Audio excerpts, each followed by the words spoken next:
এইযোৰ চাওক, ৰেডি কৰি দিছোঁ। Light yellow, light yellow. এইটো ব্লাউজ পিচ, ব্লাউজ পিচত এইকেইটা থাকিব আপোনাৰ পাৰ্বতী, আৰু এইখন হ'ল আপোনাৰ মেখেলা।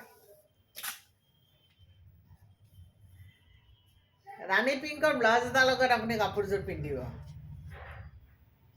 এইটো ব্লাউজ নালাগে, ৰাণী পিংকৰ ব্লাউজ এটাৰ লগত কাপোৰযোৰ পিন্ধি দিয়ক আৰু আপুনি গুচি যাওক যিকোনো অনুষ্ঠানলৈ।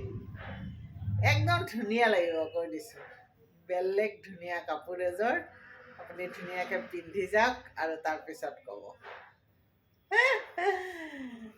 আমাৰ অসমীয়া শিপিনীয়ে বোৱা কাপোৰ আপুনি হাতেৰে চুইয়ে গম পাব, তাৰ এটা কি বুলি কয় আমেজে বেলেগ, আৰু পিন্ধাৰ এটা মজাই বেলেগ। যদি লাগে জনাব হা।